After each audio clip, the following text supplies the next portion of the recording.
Hello बच्चों, फिर से लेकर आ गए आप सभी लोगों के लिए क्लास 12th का सीरीज। आज चौथा लेक्चर है और चौथे लेक्चर में हम लोग पढ़ने वाले बच्चों कूलम्ब्स लॉ के बारे में। कूलम्ब्स लॉ क्या होता है इसके बारे में हम लोग देख लेते हैं। कूलम्ब्स लॉ ये बोलता है it state that the force of attraction और रिपल्शन, या तो अट्रैक्शन होता है या तो रिपल्शन होता है, बिटवीन द 2 पॉइंट चार्ज। कोई मेरे पास 2 पॉइंट चार्ज रहेगा, एक पॉजिटिव चार्ज एक निगेटिव चार्ज, तब तो हम लोग के पास ये अट्रैक्शन कहलाता है। लेकिन अगर पॉजिटिव पॉजिटिव चार्ज रहे या निगेटिव निगेटिव चार्ज रहे तो ये हम लोग के पास बच्चों रिपल्शन कहलाएगा। Is directly proportional to the product of the charges and inversely proportional to the square of the distance between them. ये कैसे काम करता है इसको देख लेते हैं हम लोग। चलो, अगर अट्रैक्शन की बात किया जाए तो बच्चों हम लोग बोल सकते हैं, मान लेते हैं मेरे पास कोई दो चार्जेस हैं, एक प्लस क्यू चार्ज है और दूसरा भी हम लोग के पास प्लस क्यू चार्ज है।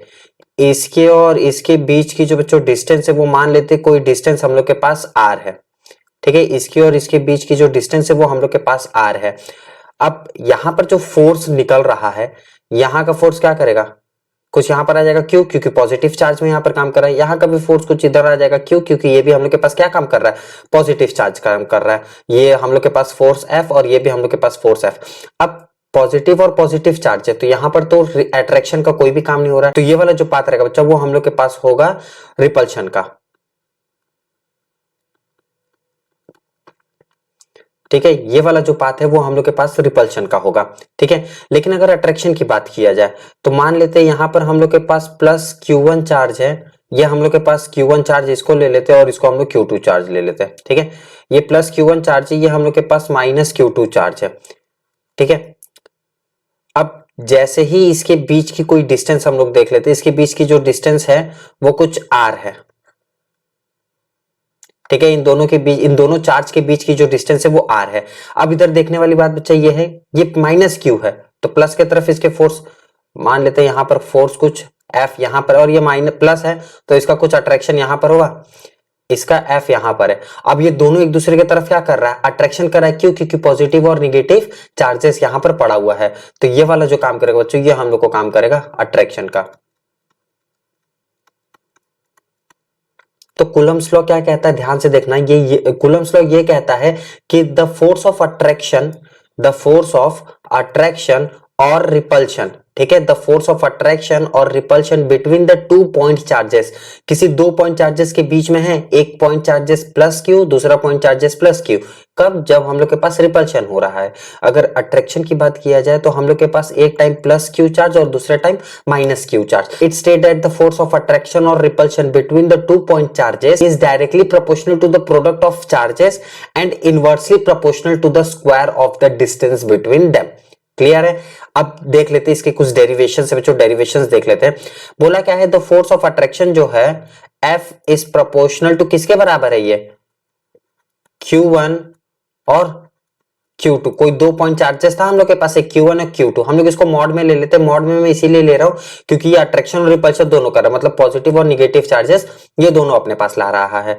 तो F is proportional to Q1 Q2। दूसरा क्या बोला है, इनवर्सली प्रोपोर्शनल पर। तो इनवर्सली प्रोपोर्शनल किस पर है, ये 1/r² पर है।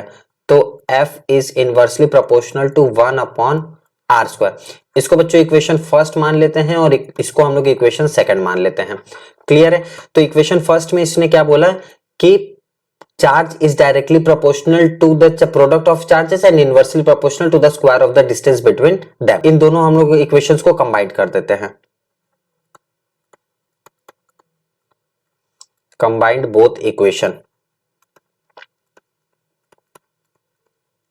चलो, इक्वेशन 1 एंड 2 दोनों इक्वेशन को हम लोग कंबाइन कर लेते हैं। तो जब दोनों इक्वेशन को बच्चों हम लोग कंबाइन करेंगे तो हम लोग के पास क्या मिलेगा, F is proportional to Q1 Q2 upon में R²। ये हम लोग मॉड में रख लेते हैं इसलिए क्योंकि ये प्लस और माइनस दोनों चार्जेस ले रहा है। ठीक है, अब जब ये हम लोग के पास प्रोपोर्शनैलिटी कांस्टेंट हटाते हैं तो हम लोग के पास एक कांस्टेंट मिलता है जिसको हम लोग बोलते हैं K। तो क्या हम लोग यहां पर लिख सकते हैं, F is equal to K Q1 Q2 upon में R²। कोई डाउट? अच्छा, K क्या होता है लिख लेते हैं, where K is constant known as electrostatic force constant।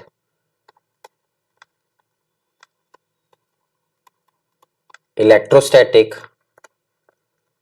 Force constant. Clear है?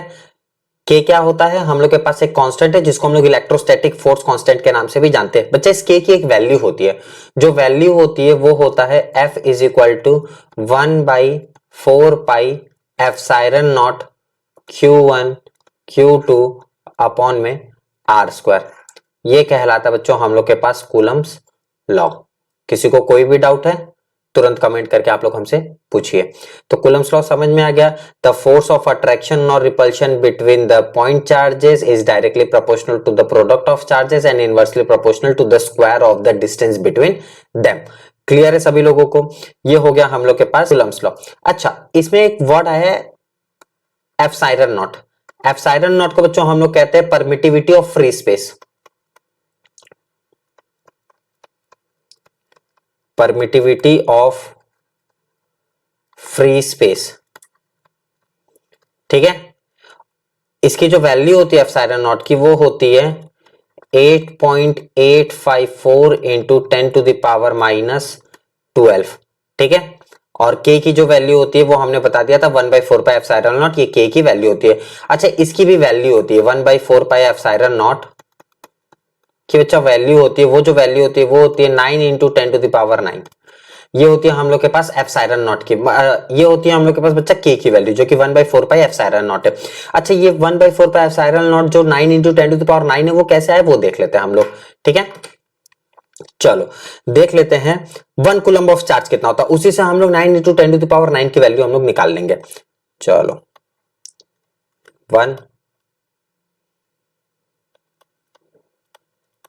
1 कूलम्स ऑफ चार्ज कितना होता है देख लेते हैं। If Q1 Q2 is 1 coulomb,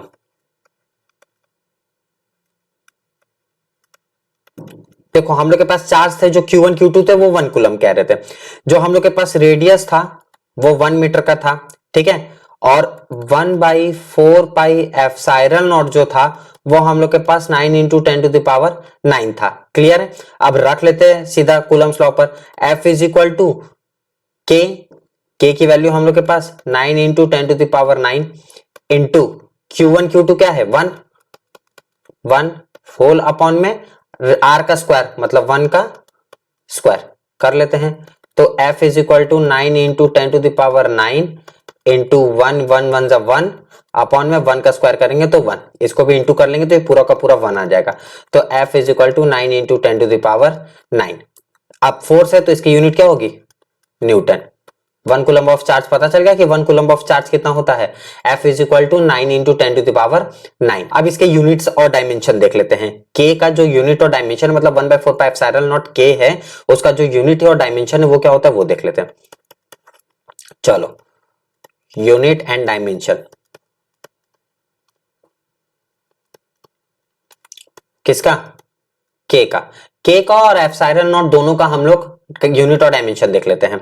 चलो तो हम लोग जानते हैं that F is equal to K Q1 Q2 upon में R स्क्वायर था हम लोग के पास, जहां पर K इज इक्वल टू क्या था F R स्क्वायर अपॉन में Q1 Q2। हो सकता है कि नहीं, अगर K को बाहर निकालो और F को अंदर रख ले तो हम लोग के पास ये वाला टर्म आ जाएगा। क्लियर है? चलो अब यूनिट देख लेते हैं K का। यूनिट ऑफ K का यूनिट क्या है देख लेते हैं। F बोला है मतलब फोर्स, ये फोर्स है ना, तो इसका क्या हो जाएगा हम लोग के पास न्यूटन। R स्क्वायर बोला है मतलब मीटर का स्क्वायर, होल अपॉन में चार्ज जो होता है वो कूलम का होता है, तो हम इसको C का स्क्वायर लिख सकते हैं। क्लियर है? अगर इसको पूरा का पूरा लिखा जाए तो हम लोग लिख सकते हैं न्यूटन मीटर स्क्वायर। अच्छा, ये C स्क्वायर है, जब ऊपर जाएगा तो 2 के ऊपर माइनस लग जाएगा मतलब C के पावर -2, तो हम लोग इसको लिख सकते हैं न्यूटन मीटर स्क्वायर पर कूलम का स्क्वायर। क्लियर हो गया? ये हो गया हम लोग के पास यूनिट ऑफ K। अब जो हम लोग को देखना है बच्चों वो देखना है डायमेंशन ऑफ K का डायमेंशन क्या क्या होता है। तो इधर ही से फिर से हम लोग ले लेते हैं इसी वाले पाथ से। K का डायमेंशन F होता था ना फोर्स का, M के पावर 1 L के पावर 1 T के पावर -2। ये हो गया हम लोग के पास F का। R का देख लेते हैं, L के पावर 2 होल अपॉन में चार्ज कूलम है, मतलब Q1 का 80 और Q2 का भी 80। क्लियर है? अब इसको पूरा कर लेते हैं, मतलब M1 L1 और ये 2 कुल मिला के L3 हो जाएगा हम लोग के पास। T के पावर -2, यहां पर ये T और ये T दोनों मिलके ऊपर आएगा तो -2 हो जाएगा, -2 -2 -4 हो जाएगा, T के पावर -4। और A जो है वो हम लोग के पास -2 हो जाएगा, मतलब यहाँ पर 2, यहाँ पर 1 है, यहाँ पर 1 है, तो ये 2 हो गया, ऊपर जाएगा तो खाली 2 हम लोग के पास -2 मिल जाएगा, A के पावर -2। ये हो गया हम लोग के पास डायमेंशन ऑफ K, और ये वाला हो गया हम लोग के पास यूनिट ऑफ K। किसी को कोई डाउट? क्लियर हो गया डायमेंशन और यूनिट क्या होता है K का। अब बच्चा हम लोग देख लेते हैं कि यूनिट और डायमेंशन ऑफ एप्सिलॉन नॉट क्या होता है। मैंने दो चीज बताया था ना, K का तो हमने यूनिट और डायमेंशन निकाल लिया, अब निकालते हैं हम लोग एप्सिलॉन नॉट का K यूनिट और डायमेंशन।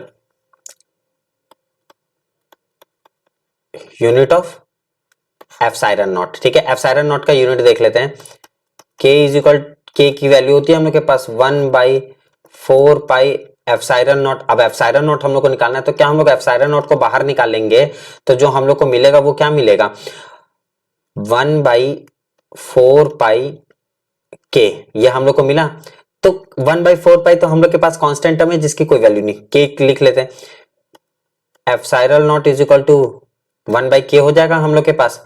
ये हम लोग के पास यूनिट हो गया किसका, एप्सिलॉन नॉट की। और अगर डायमेंशन की बात कर लिया जाए, डायमेंशन ऑफ एप्सिलॉन नॉट, अगर डायमेंशन की बात कर लिया जाए तो क्या है, यहां पर 1/K हम लोग के पास हो गया, मतलब 1/K। K हम लोग के पास क्या था, ध्यान से देखना, जो हम लोग के पास K था वो कुछ ये आया था, M के पावर 1, L के पावर 3, T के पावर -4, A के पावर -2। तो क्या इसको हम लोग यहां पर लिख सकते हैं? डायमेंशन इसका पहले देख लेते हैं। तो डायमेंशन हम लोग के पास क्या हुआ, M के पावर 1, L के पावर 3, T के पावर -4, A के पावर -2। अब इसको इनवर्स ऊपर लेके चले जाएंगे तो क्या हम लोग के पास M के पावर -1, L के पावर -3, T के पावर 4 और A के पावर 2, ये मिलेगा हम लोग के पास। तो ये क्या हो गया, एप्सिलॉन नॉट का डायमेंशन। और यूनिट ऑफ एप्सिलॉन नॉट देख लेते हैं। एप्सिलॉन नॉट का यूनिट बच्चों देख लो क्या बोलता है, ये एप्सिलॉन नॉट का यूनिट 1/न्यूटन मीटर स्क्वायर पर कूलम स्क्वायर, ये हम लोग के पास था। जब इसको हम लोग ऊपर लेके चल जाएंगे तो n के पावर -1, m के पावर -2 और c के पावर 2, ये हो जाएगा हम लोग के पास। ये हो गया इसका यूनिट और ये हो गया इसका डायमेंशन। क्लियर हो गया बच्चों आप लोग को यूनिट और डायमेंशन क्या क्या कहता है? किसी को कोई भी डाउट है तुरंत पूछो। अब देख लेते हैं बच्चों हम लोग limitations of Coulomb's law. Coulomb's law के क्या क्या लिमिटेशंस है वो देख लेते हैं। देखो सबसे पहले तो स्टैटिक चार्ज पर काम करता है। जो हम लोग के पास स्टैटिक चार्ज मतलब जब कोई भी चार्ज किस में हो, रेस्ट में हो, ठीक है। ये स्टैटिक चार्ज में काम करता है, मतलब जब कोई भी चार्ज हम लोग के पास रेस्ट में हो तो वो हम लोग के पास कहलाता है स्टैटिक चार्ज, मतलब चार्ज एट रेस्ट, ठीक है। जब चार्ज बच्चों रेस्ट में होता है तो वो हम लोग के पास कहलाता है स्टैटिक चार्ज। ये हो गया लिमिटेशन, हो गया कूलम्स लॉ का। दूसरा, जब पॉइंट चार्ज पर है, मतलब बहुत छोटी सी charge, very small charge, very small charges. Clear है? अब separation between charges should not be very large. Charge का जो सेपरेशन किया गया है वो बहुत ज्यादा ना हो, मतलब F जो है वो डायरेक्टली प्रोपोर्शनल किसके है, 1/r² के। क्लियर है? और अगर इसका बात कर लिया जाए तो F क्या है, बहुत ज्यादा बड़ा है किसके, r² के। ये r² के काफी ज्यादा बड़ा है। क्लियर हो गया? लिमिटेशन क्या कहता है कूलम्स लॉ का? कोई डाउट? तो आज की क्लास में बस बच्चों इतना ही, मिलते हैं अगले क्लास में। धन्यवाद।